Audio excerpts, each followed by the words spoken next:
My parents told me I'd die if I went outside. Our parents never let us leave the house because we had a rare immune disorder that made the outside world deadly to us. My 3 siblings and I had lived our entire lives inside the same walls. Mom homeschooled us at the kitchen table. Dad worked from his home office. We watched other kids through the windows playing on the street, but Mom said one breath of unfiltered air would send us into anaphylactic shock.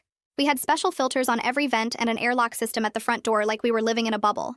I had vague memories from when I was really young of being in a bright open space with other children laughing. Mom said it was just a dream, but the memory felt different from dreams.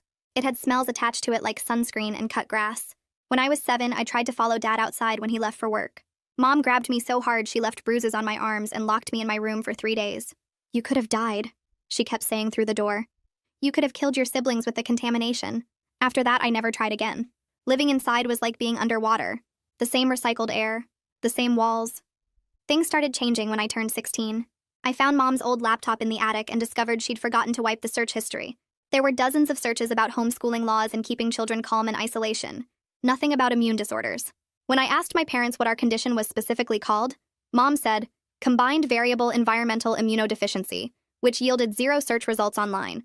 Even the rarest diseases had at least one mention. Our disease didn't exist. I started talking to someone in an online support group for chronic illness. His name was James, and he actually had SCID. "You should at least have medical equipment," he wrote. "Oxygen tanks? Emergency meds? Something." But we had nothing. Just walls and locks. "Try opening your window," James suggested one night. "Just a crack. If you were really that sick, you'd know immediately." My hands shook as I opened my bedroom window just an inch. The night air touched my face for the first time I could remember. It was cold and smelled like rain and earth and life. Nothing happened. No reaction. No symptoms. My lungs didn't close up. My skin didn't burn. I was fine. "More," James encouraged the next night. "Open it more." I opened it halfway and stuck my whole head out. The wind moved through my hair. I could hear things differently without walls muffling them. Dogs barking, cars in the distance. The world was so much bigger than our house. Still no reaction. My body was perfectly healthy. "We're not sick," I told my siblings one day when our parents were both in Dad's office on a work call. "I've been breathing outside air for weeks." My sister's eyes went wide. "That's impossible." "Try it yourself," I said. We stood by the back door, my hand on the handle. "Just one breath," I said. We opened it and all 4 of us breathed in the summer air. Nothing happened. We weren't dying. We weren't even uncomfortable. My youngest brother started crying. Why would they lie? That's what I needed to find out. There was only one place we were most forbidden from going. Dad's shed in the backyard. He kept it padlocked and said it stored chemicals that could compromise our air filtration system. But now I knew that was just another lie. James helped me figure out how to pick locks using YouTube videos. It took me 3 days of practice on my bedroom door before I felt ready. If they caught me, there would be no excuse. But I had to know the truth. I waited until 3 a.m. when everyone was deeply asleep. The walk across the backyard was surreal. I'd never felt grass under my feet. It was wet with dew and stuck between my toes.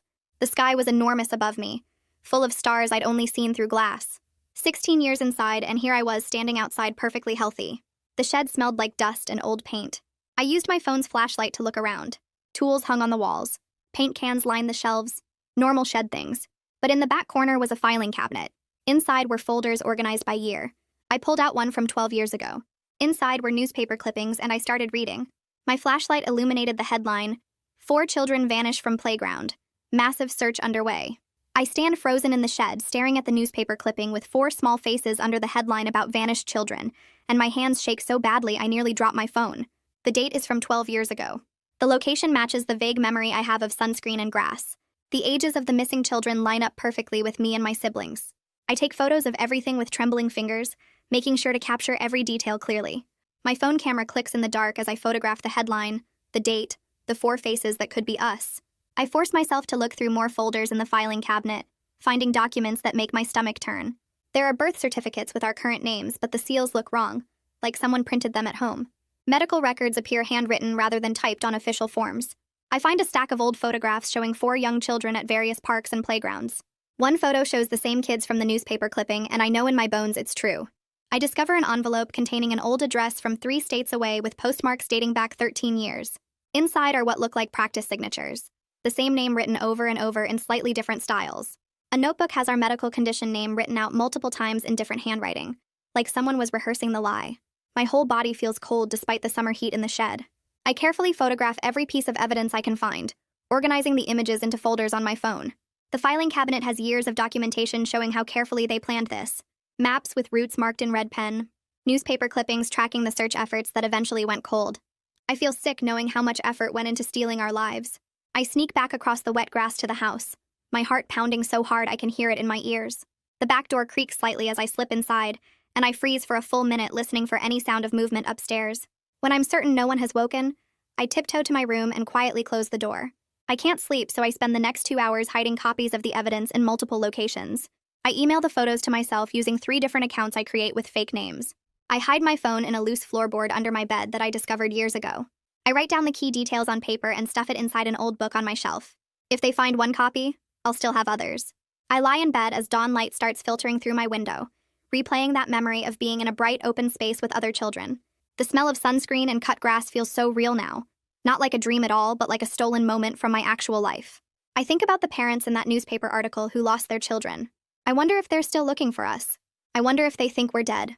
At breakfast, I watch Mom and Dad carefully, studying their faces for any sign of guilt or fear. Mom makes pancakes like always, humming while she cooks. Dad reads news on his tablet while drinking coffee. They look so normal, so parental, and it makes me feel crazy knowing what I discovered just hours ago. Mom asks if I slept well, and I lie and say yes. Dad reminds us about our math lessons this afternoon. Everything is the same as every other morning we've had for 16 years.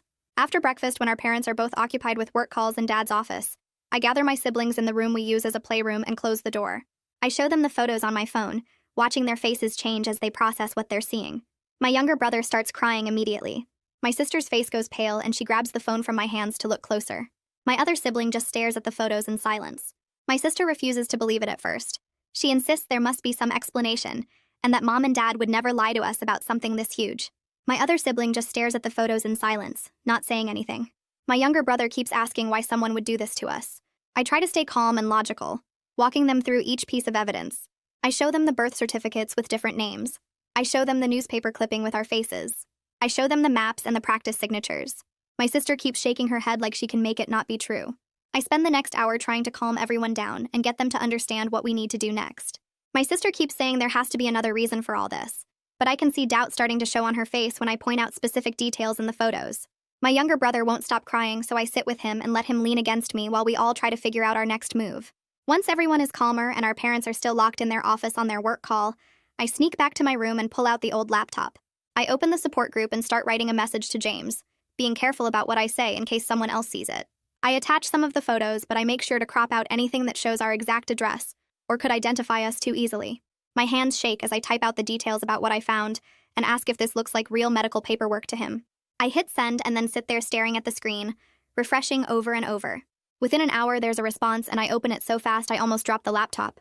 James wrote back just a few simple sentences, but they make my whole body relax a little.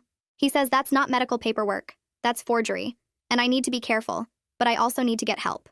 Seeing someone else confirm that I'm not crazy or making this up helps me breathe easier. I save his message and close the laptop, then hide it back under my bed.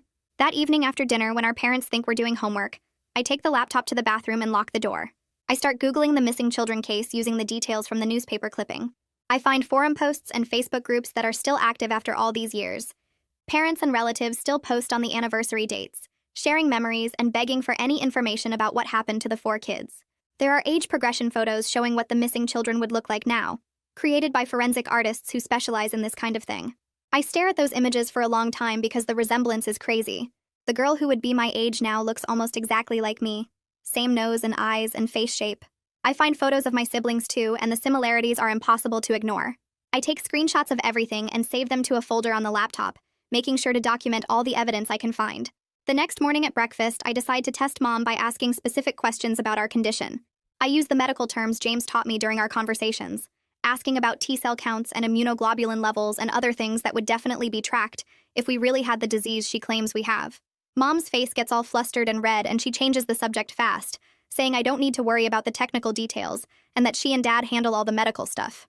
I press a little more, asking when our last blood test was and what our numbers were, and she gets actually mad, telling me to stop questioning her and finish my breakfast. I apologize and act like I'm dropping it, but I'm watching how uncomfortable she got and how she couldn't answer a single specific question. Later that afternoon, Mom announces she's going to the store and Dad shuts himself in his office for a work call that's supposed to last an hour. This is my chance, and I know I have to take it. I grab the old laptop from under my bed and wrap it in a plastic bag, then wait by the front door listening to make sure Dad is really on his call. When I hear his voice through the office door talking to someone about work stuff, I unlock the front door as quietly as possible and slip outside. The neighbor's recycling bin is sitting at the curb waiting for tomorrow's pickup, and I walk over to it trying to look casual even though my heart is beating so hard. I lift the lid and shove the laptop down under some cardboard and papers, making sure it's hidden but also somewhere it won't get crushed. As I'm closing the lid, I see Heidi Nolan from across the street standing on her porch watching me. Our eyes meet for just a second, and I try to communicate with my expression that something is wrong, that I need help. She gives a tiny nod like she understands, and I hurry back inside before anyone notices I left. That night, after everyone is asleep, I use my phone to video call James. I'm under my covers with the volume turned way down so no one hears. He answers right away, and I can see his face in the dim light from his room. I tell him everything about the evidence and the photos and what I've discovered, and he listens without interrupting. When I finish, he says I need to contact authorities as soon as it's safe to do so. He explains that what's happening to us is criminal, and that we're in real danger now that I've discovered the truth. We talk through different scenarios about what might happen if I report, like whether we'd be taken away immediately, or if there would be an investigation first. The fear is so big it feels like it's choking me, but the need to escape this lie is even bigger. James promises to help however he can, and tells me to be careful and smart about my next moves. The next day, I decide to test our parents again, this time with Dad. I deliberately leave my bedroom door wide open when I know he's going to walk by on his way to the kitchen. Sure enough, within 2 minutes he comes down the hall and sees my door open. He stops immediately and closes it, then opens it again to lecture me about contamination risks, and how I'm putting everyone in danger. His voice is tight and stressed in a way I've never heard before, and he watches me the whole time I apologize and promise to be more careful. I act totally compliant and sorry, but I'm studying how fast he reacted and how controlled his response was, like he's been practicing what to say if this happened. After he leaves, I sit on my bed thinking about how everything they do is calculated and planned. That afternoon, when our parents are both busy, I gather my siblings in the playroom again and close the door. I tell them we need to create a code word system in case we need to communicate something urgent without our parents understanding. We decide on a few simple phrases that sound normal but have hidden meanings like, "I'm really tired" means "something's wrong," and "Did you finish your math" means "meet in the bathroom." We also start preparing go bags with essentials like clothes and important items, hiding them in the backs of our closets where our parents won't look. My sister is finally starting to accept the truth about everything, and we all agree that we need to stick together no matter what happens next. My younger brother asks if we'll ever see Mom and Dad again, and I don't know how to answer that question, so I just hug him and say we'll figure it out together. Later that evening, I remember seeing an old phone in the junk drawer in the kitchen a few weeks ago. I wait until our parents are watching TV and sneak down to grab it, then take it to my room and plug it in to see if it still works. The battery is dead, but after charging for an hour, it turns on and I'm able to connect to our Wi-Fi. I find the missing person's hotline number from one of the websites I looked at earlier and open the tip submission form. My hands shake so bad I can barely type as I fill in the details about our address and the evidence in the shed. I attach several of the photos I took, making sure to include the newspaper clipping and the birth certificates. After I write everything out, I read it over 3 times to make sure it makes sense. Then I hit send before I can chicken out. The confirmation message says someone will review the tip within 24 hours and gives me a case number to reference. I write down the number on a piece of paper, then turn off the phone and hide it in the bathroom air vent behind the metal grate. The next morning, Mom and Dad make an announcement at breakfast that we need to do a deep cleaning of the whole house. They say the air filters need maintenance and they're going to collect all our electronic devices to make sure nothing is interfering with the filtration system. I feel my stomach drop, but I keep my face calm and normal. They go through each of our rooms one by one, taking phones and tablets and anything with a screen or battery. I'm so grateful I hid the important stuff because they're being really thorough, checking drawers and under beds. The atmosphere in the house feels different now, tense and watchful in a way it never has before. Mom keeps glancing at Dad like they're communicating without words, and Dad seems jumpy and on edge. That night, after everyone goes to bed, I wait until after midnight, then sneak to the bathroom and retrieve the phone from the air vent. I turn it on with the brightness all the way down and create a new email account using a fake name. I upload all the photos to a cloud storage account so they'll be safe even if the phone gets found and destroyed. I also write down the tip line number and the case number they gave me on a small piece of paper. Back in my room, I carefully pull up the corner of my mattress and find a small tear in the lining, then stuff the paper inside where no one will find it. Every precaution feels necessary now because I can tell our parents are getting suspicious, and I don't know how much time we have left before something happens. I wait 3 more nights before going back to the shed, because I need to be absolutely sure everyone is sleeping deeply. At 1:30 a.m. on the 4th night, I slip out of bed and tiptoe down the stairs, avoiding the creaky 3rd step from the bottom. The grass is cold and wet again under my bare feet as I cross the yard. Inside the shed, I go straight to the filing cabinet and start checking for locked drawers I missed before. There's one at the very bottom that won't open when I pull the handle. I use my bobby pin technique, and after about 5 minutes of careful work, the lock clicks. Inside are official-looking documents with raised seals, and I pull them out with shaking hands. These are birth certificates, but the names are completely different from what I've been called my whole life. The parents listed aren't mom and dad. My real birth name is printed right there in black ink, and it feels like reading about a stranger. I stare at it for a long time, trying to make it feel real. My siblings have different names too, names I've never heard before. I take photos of each certificate, making sure the flash captures every detail clearly. In the same drawer underneath the certificates, I find an old photograph that's bent at the corners from age. 4 small kids are standing in front of playground equipment, and I recognize that red slide from my earliest memory. I flip it over, and someone wrote 4 names in blue pen, along with a date from 13 years ago. These must be our real names, the ones we had before we were taken. I match the names to the birth certificates, and everything lines up perfectly. The evidence is right here in my hands, proving that everything about our lives has been a lie. I take multiple photos of both sides of the picture, my hands shaking so badly I have to brace my arms against the filing cabinet to keep the camera steady. I keep searching and find a big manila envelope stuffed in the back of the drawer. Inside are apartment lease papers from a city I've never heard of that's 3 states away. The dates are from the year before we disappeared, according to the newspaper articles. There are also utility bills with the same address, and what looks like printed maps with notes scribbled in the margins. Someone circled certain playgrounds and parks in red pen, and drew routes between them. Looking at this makes me feel sick to my stomach because it shows how much planning went into taking us. This wasn't some sudden mistake or bad decision. They spent months figuring out where to find kids and how to grab us without getting caught. I photograph everything in the envelope, then put it all back exactly how I found it and close the drawer. My legs feel weak as I walk back to the house. I go straight to my siblings' rooms and wake them up one by one, putting my finger to my lips so they stay quiet. We gather in the room we share for playing games, and I show them the photos on my phone. My younger brother starts crying right away when he sees the birth certificates. My sister takes his hand and squeezes it while we all crowd around the small screen. We whisper about these names that belong to us, trying them out quietly to see how they sound. None of them feel right because we've never heard them before. We're looking at our own identities like they're artifacts from someone else's life. My sister keeps staring at her real name and touching the screen like she can't believe it's real. The sun is just starting to come up when we finally go back to our rooms. I hide my phone again and try to sleep, but I'm too wired. At breakfast a few hours later, Dad makes an announcement that sounds casual but feels dangerous. He says we need to do extra filter maintenance for the whole next week. Everyone has to stay in their rooms except for meals. No exceptions. Mom nods along, but she looks stressed and keeps glancing at Dad like they've been talking about something serious. The way they're acting makes me think they know I've been snooping around even though I've been so careful. This sudden lockdown feels like a trap closing around us. During lunch the next day, I have maybe 10 minutes out of my room while Mom is in the bathroom and Dad is on a work call. I grab a piece of paper and write as fast as I can, asking for a welfare check at our address. I explain that we're being held inside against our will and need help urgently. I fold it up and address it to Heidi Nolan across the street because she's watched us through the windows for years and might believe something is wrong. When I take the trash out to the curb, I slip the note through her mail slot, my heart beating so hard I can barely breathe. It's a huge risk, but we're running out of time and options. From my bedroom window later that afternoon, I watch Heidi's front porch. She comes out to get her mail, and I see her notice the paper that wasn't there this morning. She picks it up and reads it right there on her porch. Then she looks up at our house for what feels like forever. I stay back from the window so she can't see me clearly, but I think she knows I'm watching. Finally, she gives a small nod, just once, before going back inside. I feel this huge wave of relief mixed with total terror about what happens next. There's no taking it back now. That evening, Dad comes into my room without knocking. I'm sitting on my bed and I don't see the bobby pin lockpick I made sitting right there on my desk until he walks over and picks it up. His face goes completely cold and blank in a way that scares me more than if he was yelling. He asks what I've been doing in this super calm voice that makes my skin crawl. I try to say I was just messing around, but he cuts me off. He starts going through my room, taking anything that could possibly be used as a tool. He empties my desk drawers and checks under my mattress and goes through my closet. When he's done, he tells me I'm grounded to my bed except for bathroom breaks. No exceptions. Then he leaves without closing the door so he can watch me from the hallway.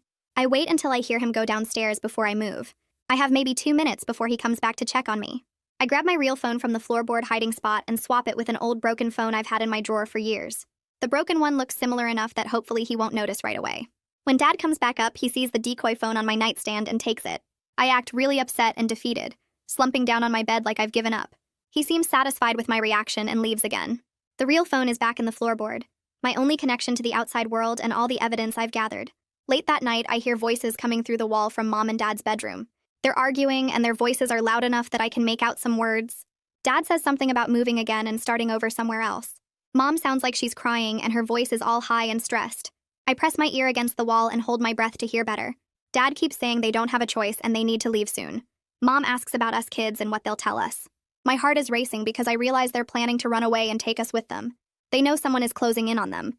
Everything I've done to gather evidence and get help is making them panic. I need that welfare check to happen soon before they can pack us up and disappear to some new place where no one will ever find us. I barely sleep that night, and when morning light starts coming through my window, I'm already awake and watching. Around 9 o'clock, I see Heidi come out of her house and walk to the end of her driveway, where a man in jeans and a polo shirt is waiting. He has a notebook and he's writing things down while she talks. She keeps looking over at our house and pointing, and I press myself against the wall next to the window, so my parents won't catch me watching if they walk past my room. The man nods a lot and writes more notes, and Heidi gestures toward our windows and the front door. My heart is beating really fast because I know she got my note and she's actually doing something about it. The man takes out his phone and makes a call while Heidi waits, and they talk for maybe 15 more minutes before he gets in his car and drives away. Heidi looks directly at my window before going back inside, and I hope she can tell I'm grateful, even though she can't see me clearly. I wait until I hear Mom in the kitchen before I risk moving away from the window.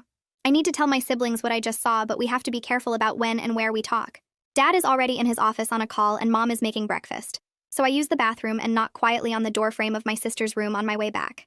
She looks up from her bed and I mouth the word bathroom and hold up 5 fingers for 5 minutes. She nods once and I go back to my room to wait. My younger brother walks past in the hallway and I catch his eye and make the same gesture, and he understands immediately because we've gotten good at silent communication over the past few days. When enough time has passed, I tell Mom I need the bathroom again, and she barely looks up from the eggs she's cooking.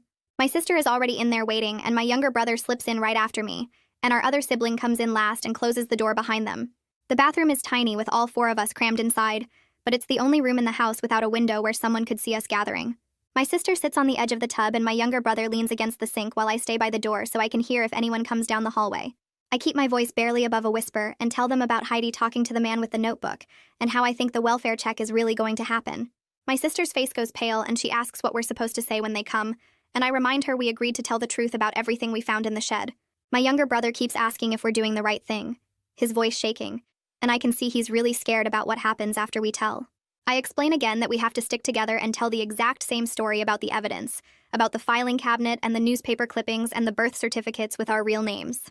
My other sibling hasn't said anything yet but nods along, and I can tell they're processing everything and trying to stay calm. We go over the main points in whispers, agreeing to mention the shed specifically, and the folders organized by year, and to explain that we're not actually sick, because we've been breathing outside air with no problems. My sister is scared, but she looks determined now, and she says we should talk about the fake medical condition name that doesn't exist anywhere online. My younger brother asks what happens if Mom and Dad try to stop us from talking to the police or social workers, and I tell him that's exactly why we need to speak up fast before they can interfere. We practice staying calm and not getting too emotional because we need people to believe us, and my sister reminds everyone to be specific about dates and details. I can hear Mom moving around in the kitchen, so I tell everyone to leave one at a time with a few minutes between so it doesn't look suspicious. My younger brother goes first, then my other sibling. Then my sister and I wait another few minutes before flushing the toilet and washing my hands like I actually used the bathroom. Back in my room, I pull the phone from its hiding spot in the floorboard and sit on my bed with my back to the door. I look up the non-emergency police number for our area, and my finger hovers over the call button while I try to decide if this is the right move. Heidi already talked to that man, so maybe the welfare check is already in motion. But what if it's not enough or takes too long and my parents really do try to run? I press the call button and bring the phone to my ear, listening to it ring once, twice, and then I hear footsteps in the hallway coming toward my room. I panic and hit the end call button, then quickly go into the call history and delete the number.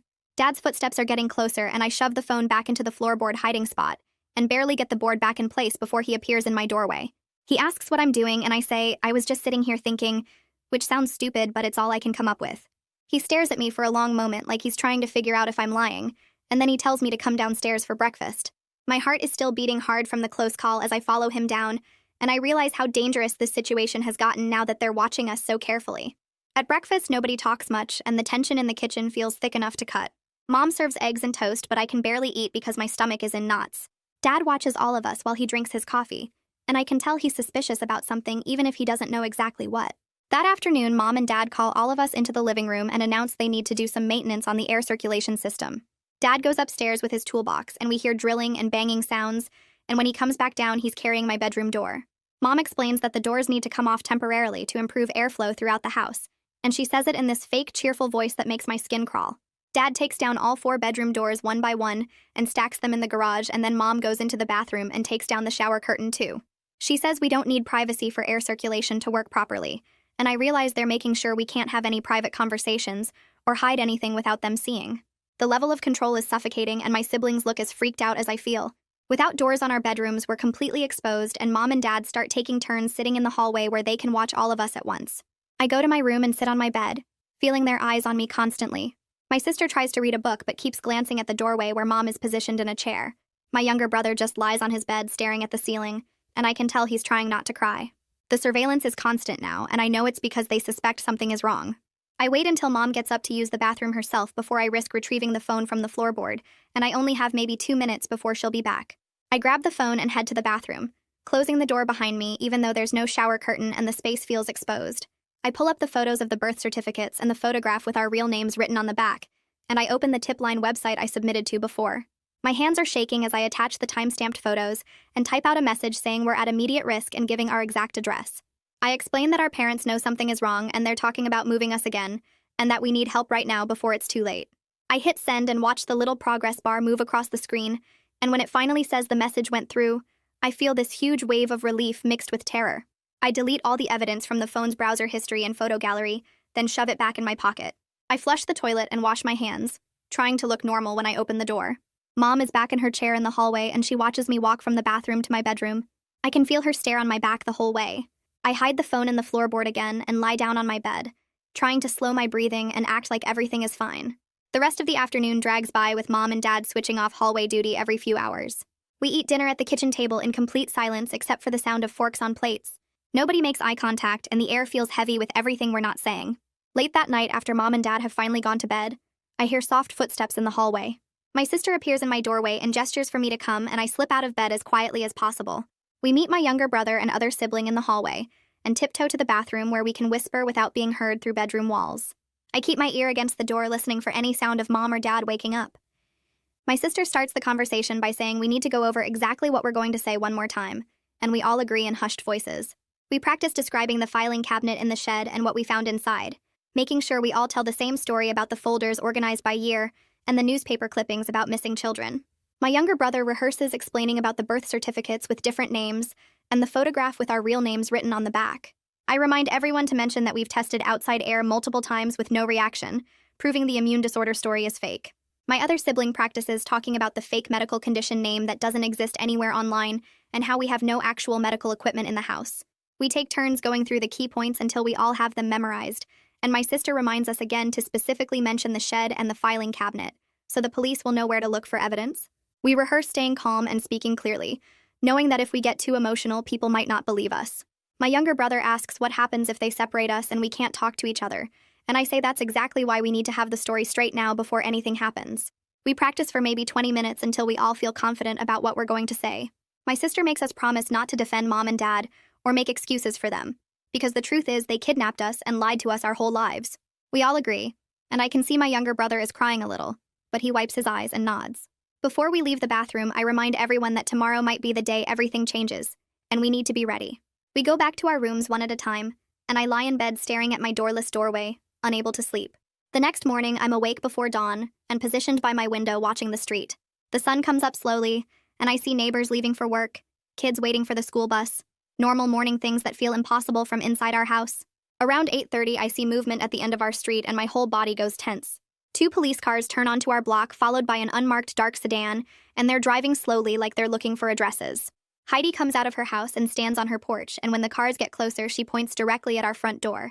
The vehicles pull up and park in front of our house, and I watch as 4 people get out, including 2 uniformed officers, a woman in business clothes, and Heidi. My heart is beating so hard I can feel it in my throat and my hands start shaking. I hear the doorbell ring downstairs, and I move to the top of the stairs where I can hear what's happening. Dad's footsteps cross the living room, and I hear the front door open.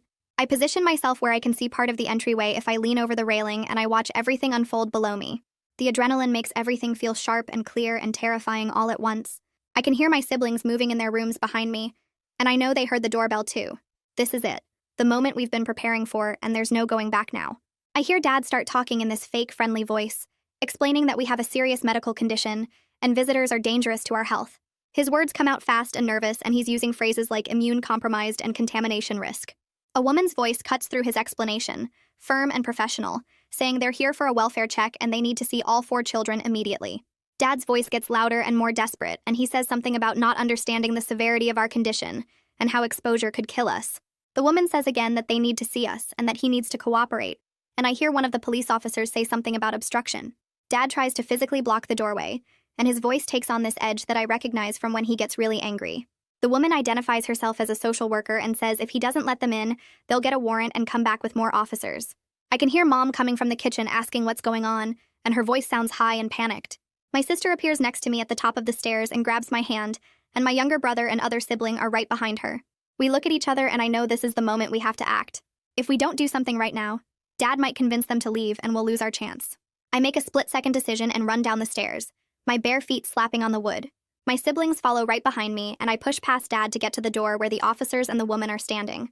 Dad tries to grab my arm, but I pull away, and one of the police officers steps between us immediately. I look at the woman and the officers, and the words come tumbling out fast and desperate. I tell them we need help, and that everything our parents said about being sick is a lie, that we're not actually ill, and they've been keeping us locked inside our whole lives. Dad is yelling now and trying to reach me, but the other officer moves to block him, and Mom is crying and saying, I don't know what I'm talking about. My sister steps forward and says it's true, that we found evidence in the shed proving we were kidnapped, and my younger brother is crying, but he nods and says we're the missing children from 12 years ago. The woman, who I'll later learn is named Maggie Bishop, holds up her hand for everyone to stop talking, and she looks directly at me with this serious but kind expression. She says she needs to speak with each of us separately, and that our parents need to cooperate right now. The police officers make it very clear that Dad and Mom have to step back and let this happen, and I can see the moment when Dad realizes he's lost control of the situation. His face goes from angry to scared, and Mom is still crying and reaching for us, but the officers keep them separated from us. Maggie Bishop insists we all go outside so she can talk to us away from our parents, and the officers escort us through the front door and onto the lawn. I step outside into real outside air surrounded by strangers for the first time I can actually remember, and the sunlight is so bright after being inside that I have to squint. It feels overwhelming and wonderful at the same time, and I can hear birds and cars, and the world is so much bigger and louder than it ever seemed through windows. My siblings cluster around me, and we're all blinking in the brightness, and neighbors are starting to come out of their houses to watch what's happening. Heidi is standing near the police cars, and when I look at her, she gives me this small, encouraging nod, and I feel grateful that she believed me enough to help. Maggie starts asking us questions in a calm, gentle voice, while the officers keep our parents inside the house, and I can see Mom and Dad through the front window watching us with these desperate expressions on their faces. The grass is cool and slightly wet under my bare feet, and the air smells like flowers and car exhaust and freedom, and even though I'm scared about what happens next, I know we did the right thing by speaking up. My younger brother is still crying, and my sister puts her arm around him, and we stand together in the front yard telling our story to people who can actually help us escape. Maggie pulls out a tablet and starts asking me questions in a calm voice, basic things like my name and age and how long we've lived in the house. I answer as clearly as I can, even though my voice shakes, and she writes down everything I say without interrupting. She asks about the evidence in the shed, and I tell her about the filing cabinet and the newspaper clippings and the forged documents. My sister steps forward and confirms what I'm saying, her voice stronger than mine, and she explains how we all tested breathing outside air with no reaction. My younger brother nods when Maggie asks if this is true, and my other sibling quietly says yes when she turns to them. Through the front window, I can see Mom crying with her hands over her face while one officer stands near her, and Dad is arguing with the other officer, but I can't hear what he's saying. Maggie asks if our parents ever hit us or hurt us physically, and I tell her about Mom grabbing my arms hard enough to leave bruises when I was 7. My siblings share other moments of being locked in rooms or having things taken away, and Maggie keeps writing everything down with this serious expression. She asks if we want to talk to our parents, and all 4 of us say no at the same time. One of the officers walks over to his patrol car and picks up his radio, speaking into it with urgent hand gestures. Within minutes, I hear sirens in the distance getting louder, and 3 more police cars pull up to our house with lights flashing. Neighbors start coming out onto their porches and lawns, pointing and talking to each other, and I realize our whole street is watching this happen. More officers get out of the cars and start talking to the first 2, and someone brings out yellow tape that they start stringing across our driveway.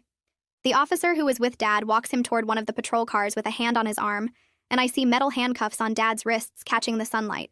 Mom sees this and makes this horrible wailing sound. Then her knees give out and she collapses onto the grass. An officer catches her before she hits the ground completely and helps her sit down, and a female officer kneels next to her. I feel dizzy watching all of this, like I'm floating above my body looking down at the scene. My sister grabs my hand and squeezes it hard, and I squeeze back because I need something solid to hold on to. Maggie talks quietly into her own phone, then tells us that medical staff are coming to check us over and make sure we're okay. She says we're safe now and that nobody is going to make us go back inside that house.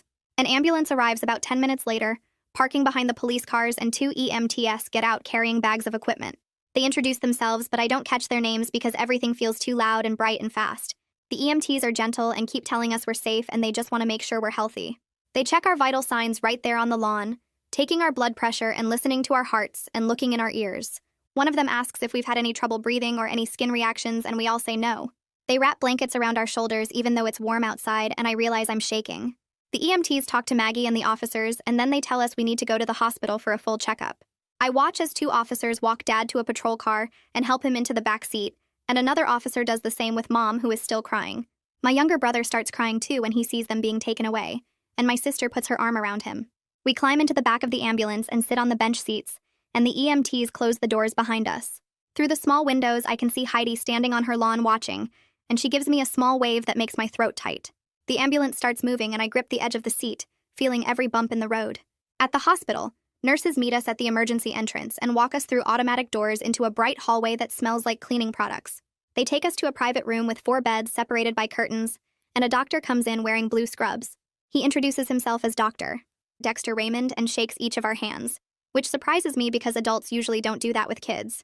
Dexter explains that he needs to run some tests to check our overall health and make sure we don't have any medical issues. He takes blood samples from each of us, talking through each step so we know what's coming. He listens to our hearts and lungs, checks our reflexes, looks at our skin and eyes and throat. He asks questions about our diet and sleep and if we've ever been seriously sick, and we answer as honestly as we can. A nurse comes in and out bringing supplies and writing things on a chart. The whole process takes a long time, and by the time Dexter finishes with the initial exam, my arm is sore from the blood draw, and I'm exhausted. He tells us he'll have preliminary results in a few hours and that we should try to rest. Nurses bring us sandwiches and juice boxes, and we eat sitting on the hospital beds with our legs dangling over the edges. That afternoon, a man in a suit knocks on our door and introduces himself as Detective Vikram Mahmood. He has kind eyes and a calm voice, and he pulls up a chair to sit at our level instead of standing over us. Detective Mahmood explains that he needs to ask us some questions about our lives and what we found in the shed. He starts with me since I was the one who discovered the evidence, asking detailed questions about the filing cabinet and what documents I saw. I tell him about the newspaper clippings and the forged birth certificates and the old photographs. He asks if I took pictures, and I show him my phone, scrolling through all the photos I took that night in the shed. He asks permission to send the photos to his email, and I agree. Detective Mahmood asks about our daily routines, what our parents told us about being sick, how they controlled our movements. My siblings take turns answering his questions, each adding details the others forgot. He asks what we remember from before, and I tell him about my memory of sunscreen and grass. He writes everything down in a notebook, his pen moving quickly across the pages. When he's done with the initial questions, I ask him what happens next. Detective Mahmood explains that they're getting a search warrant for our house and the shed, and that they'll be collecting all the evidence I told him about. He says we did the right thing by speaking up and that we're very brave. His words make me feel less guilty about destroying the only family I've known, even though part of me still feels like a traitor.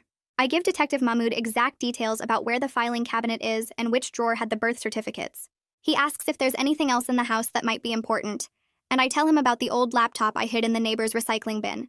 He makes a note to retrieve it. Dexter comes back into the room with papers in his hand and a small smile on his face. He tells us that all our test results came back normal, that we have perfectly healthy immune systems with no signs of any disorder. He says our blood work shows we're well nourished, and our physical development is appropriate for our ages. There's nothing wrong with us medically, no reason we ever needed to be isolated. Hearing it confirmed by a real doctor makes something break loose in my chest, and I start crying even though I'm trying not to. My siblings are crying too, and Dexter hands us tissues and says it's okay to feel relieved. That evening, Maggie comes back and says she needs to talk to us about where we're staying tonight. She takes us to a conference room down the hall with a big window, and we sit in chairs that spin. Through the window, we can see our house in the distance, and there are police cars parked all around it with their lights still flashing. Officers in uniforms are going in and out of the front door and the shed, carrying boxes and bags. Someone is taking photographs of everything, the bright flash visible even from here. We watch as they bring out the filing cabinet on a dolly, and then more boxes stacked on top of each other. An officer carries out our fake medical equipment that was just for show, and another one brings out bags of documents. Watching strangers take apart the place where we lived our whole lives feels wrong, even though I know it needs to happen. The house looks smaller from here, less scary, just a regular building that held too many lies.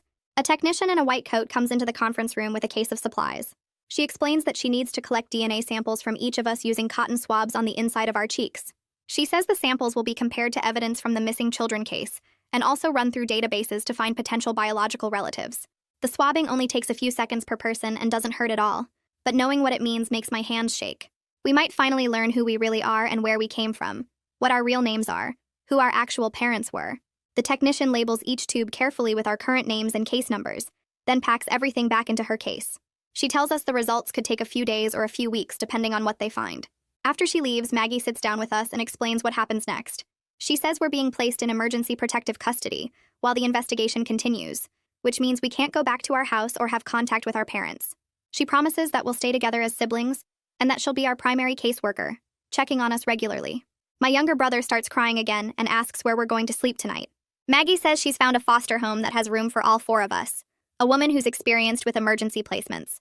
She assures us that Mrs. Smithon is kind and that her house is safe and comfortable. The idea of sleeping somewhere completely new tonight, in a stranger's house, makes everything feel too real and too fast. We gather the few things the hospital gave us, mostly the clothes we were wearing and the blankets from the ambulance, and follow Maggie out to her car. The drive across town takes about 20 minutes, and I watch the neighborhoods change through the window. We pull up to a small house with a neat lawn and flowers in the front garden, and a woman comes out onto the porch. Mrs. Smithon is older, with gray hair and a soft face, and she waves at us as we get out of the car. She welcomes us inside and shows us the bedrooms where we'll be staying, 2 rooms with 2 beds each. The house smells like cooking and laundry detergent, normal house smells that are different from our house. Everything feels wrong and unfamiliar, even though it's objectively nicer than what we're used to. Mrs. Smithon makes us hot chocolate and sets out cookies on the kitchen table, trying to make us comfortable. We sit in her living room on a couch that's softer than ours was, and we huddle together because we don't know what else to do. My younger brother won't let go of my sister's hand, and my other sibling sits pressed against my side. We're free now. We're safe. We're out of that house. But it doesn't feel like victory.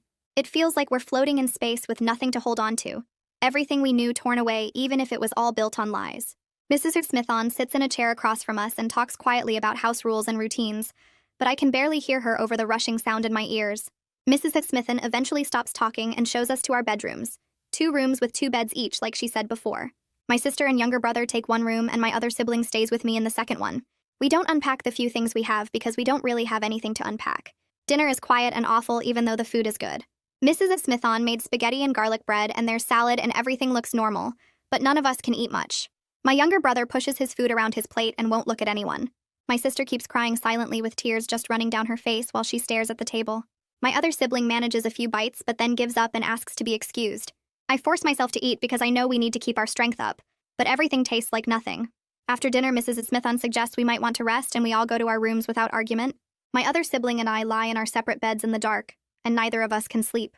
Around midnight, my sibling whispers across the room asking if I think Mom and Dad are scared right now in jail. I don't know how to answer that, so I just say I don't know. My sibling is quiet for a while and then says they feel guilty for not fighting harder to stay with them, even though they know intellectually that what happened to us was wrong.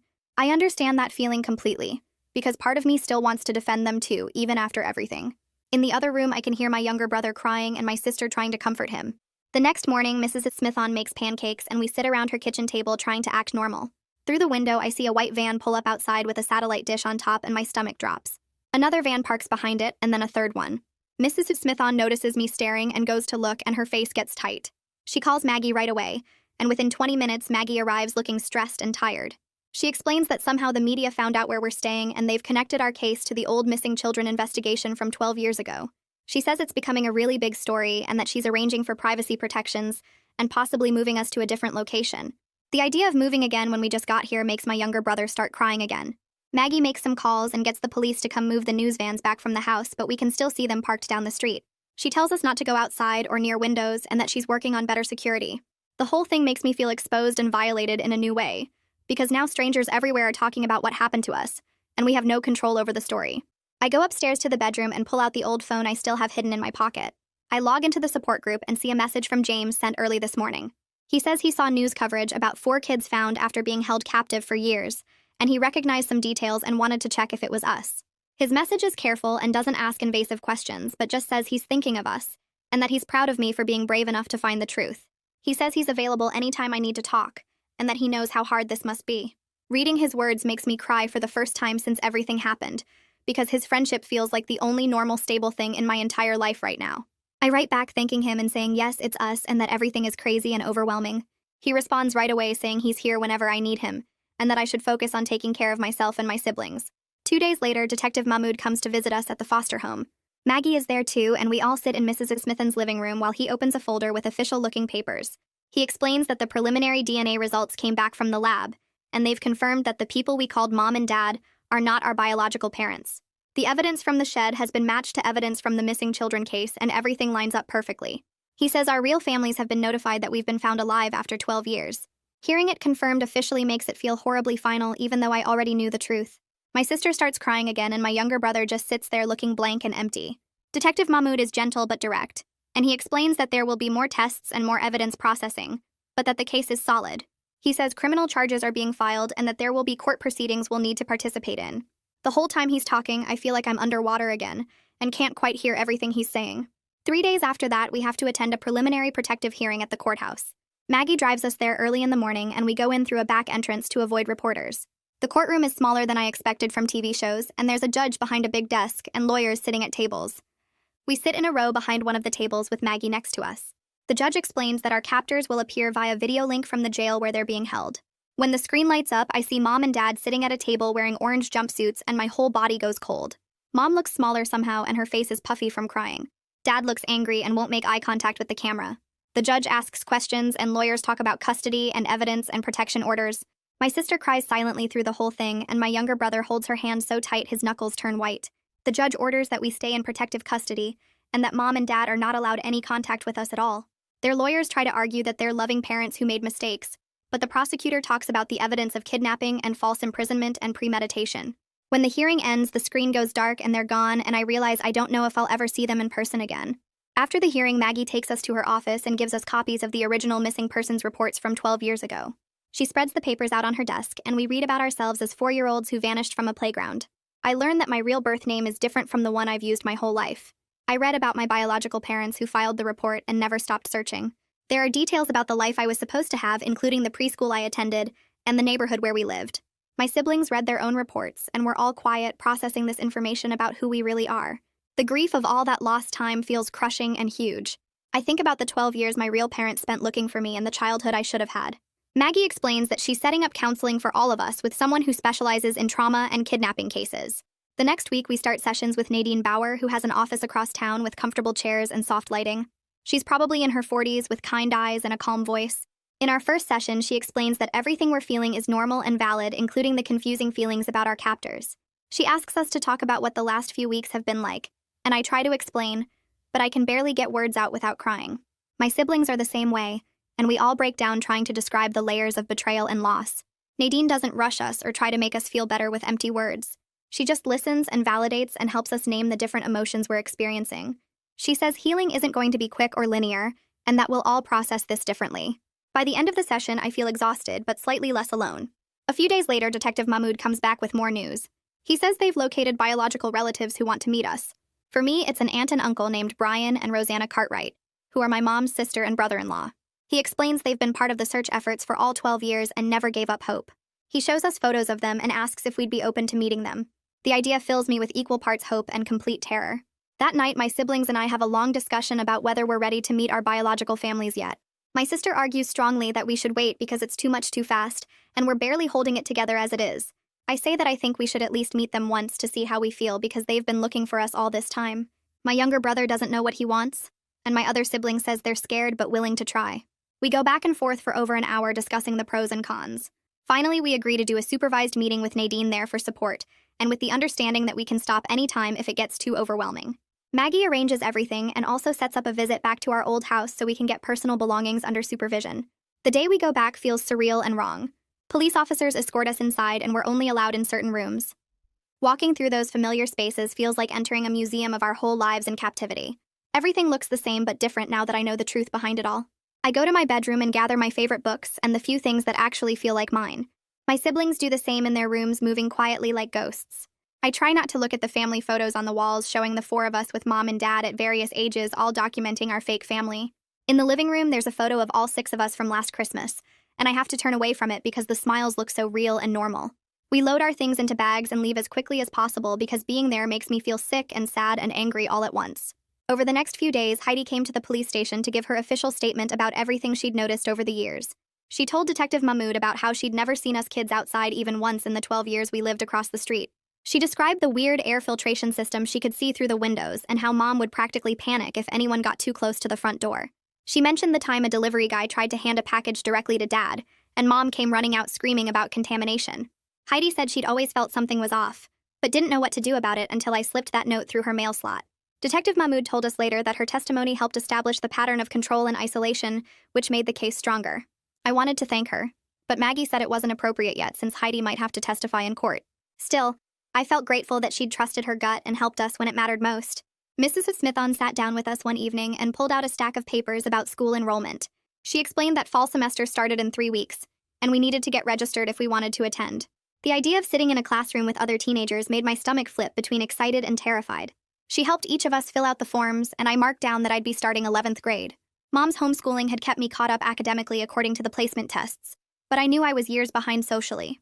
I'd never had a friend my own age in person, never navigated a cafeteria or a locker or any of the normal teenage stuff.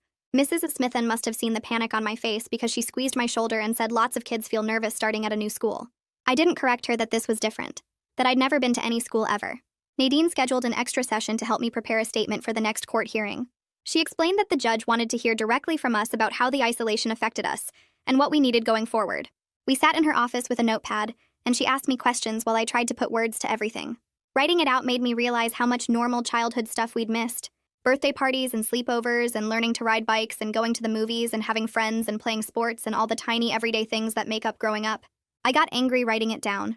Really angry in a way I hadn't let myself feel before. But then I had to write about the confusing part too, about how I still had feelings for the people who took us. Nadine said that was normal and okay, that love and betrayal could exist at the same time. She helped me write it in a way that was honest about both the damage they caused and the complicated emotions I couldn't just turn off.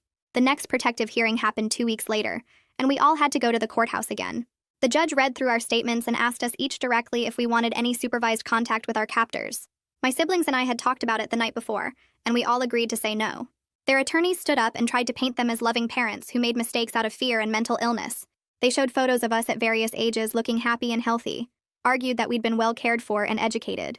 But the prosecutor presented all the evidence of premeditation, the forged documents and the planning and the stolen identities.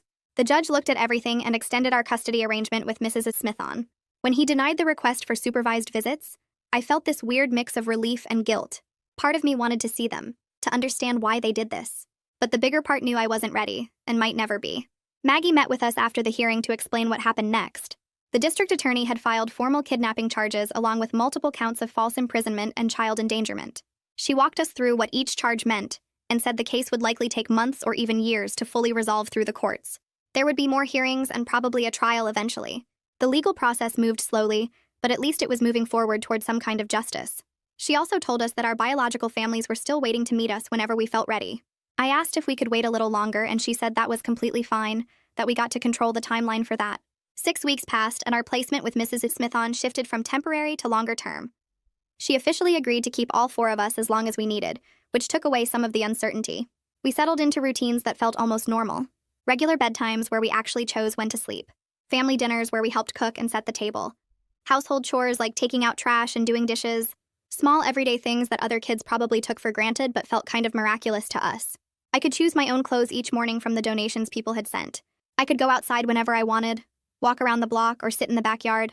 I could open windows and breathe real air and feel sun on my face. My younger brother started smiling more, and my sister stopped defending our captors as much. We were healing slowly, in tiny increments. My first day at the public high school arrived, and I barely slept the night before. Mrs. Smithon drove me there early and walked me to the main office where a guidance counselor was waiting. She gave me a map of the building and my class schedule and walked me to my first period classroom. I managed to find my locker and figure out the combination. I sat through English and history and math without having a panic attack, though my hands shook the whole time. At lunch, I stood in the cafeteria holding my tray and had no idea where to sit or what the rules were. I picked an empty spot at the end of a table and ate quickly with my head down. A girl with red hair asked if I was new, and I managed to say yes and tell her my name. She said welcome and asked where I transferred from. I said it was complicated and she didn't push. The conversation lasted maybe 2 minutes, but it felt like a huge accomplishment. By the end of the day, I was completely exhausted, but also kind of amazed that I'd actually done it. That evening, I video chatted with James and told him about navigating the cafeteria and trying to figure out where to sit. He laughed and said his first day at his school was a disaster too. He'd sat at the wrong table and some seniors told him to move. He shared more awkward school stories about getting lost and walking into the wrong classroom and forgetting his gym clothes. For a few minutes, I felt like a regular teenager talking to a friend about normal teenage problems. James had this way of making everything seem less scary by reminding me that everyone struggles with this stuff. His perspective helped me see how far I'd actually come in just a few months, from being locked inside to sitting in a real classroom with other kids. Nadine arranged for us to visit a public park under her supervision the following weekend. She drove us there and said we could explore for an hour while she stayed on a bench nearby. The sensory experience hit me immediately. The smell of cut grass and flowers, the sound of other children laughing and playing on the playground equipment, the feeling of wind moving through my hair and sun warming my skin. All of it triggered that early memory from before we were taken, the one with sunscreen and grass that I'd thought might be a dream. I walked toward the playground and watched kids climbing on the structures, heard their voices calling to each other. My younger brother ran to the swings and started pumping his legs. I stood there and started crying. Not from sadness exactly, but from this overwhelming release of something I'd been holding in. Nadine came over and asked if I was okay. I nodded and said I remembered this. Remembered being little and free and happy before everything got stolen. She said that memory was real and precious, and I could hold on to it now. In my next private counseling session, Nadine suggested I write a letter to the woman I called Mom. She said I didn't have to send it, that it was just for me to process my feelings. I sat there with a blank piece of paper for a long time before I started writing. I wrote that part of me still loved her despite the terrible things she did. I wrote that I was angry about having that love, that it felt like another way she'd messed me up. I told her about the confusion of missing her sometimes, even though I knew what she'd done was wrong. I wrote about the good memories mixed in with the bad ones, how she'd read to us at bedtime and made our favorite foods and celebrated our fake birthdays. I filled 3 pages before I stopped, my hand cramping. Nadine read it and said my feelings didn't have to make sense right now. She explained that healing wasn't a straight line, that I could be angry and sad and grateful and hurt all at the same time. She said the complexity of my emotions was actually a sign of growth, that I was learning to hold multiple truths at once. A few days later, Mrs. Smithon asked what we wanted for dinner, and the question stopped me cold because nobody had ever asked that before. My younger brother suggested tacos, and she smiled and said we could make them together. We stood in her kitchen choosing toppings from the store, and I picked things I'd only seen in pictures like sour cream and salsa, and about 6 different kinds of cheese. Mrs. Smithon showed us how to cook the meat and warm the shells, and we set everything out on the counter in bowls. My sister grabbed a shell and started piling things on until it was so full the whole thing split apart and fell on her plate in a messy heap. My younger brother laughed. Actually laughed, and it was the first real smile I'd seen on his face in weeks. We all made our tacos too full and watched them fall apart, and somehow that made it better, made it feel normal and silly and good. My sister looked at me while we were eating and said it felt good, even though she was still mixed up about everything. Mrs. Smithon didn't push or ask questions, just let us have this one normal moment of choosing our own food and making a mess together. 3 months after the welfare check, I stood in the backyard at night looking up at the stars. Court cases were still waiting to happen and biological families wanted to meet us, and I had years of catching up to do on normal life. But I was breathing real air without any filters or lies.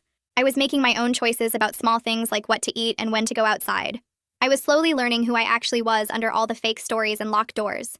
The fear was still there sitting in my chest. So was something else that felt like cautious hope that maybe we would actually be okay.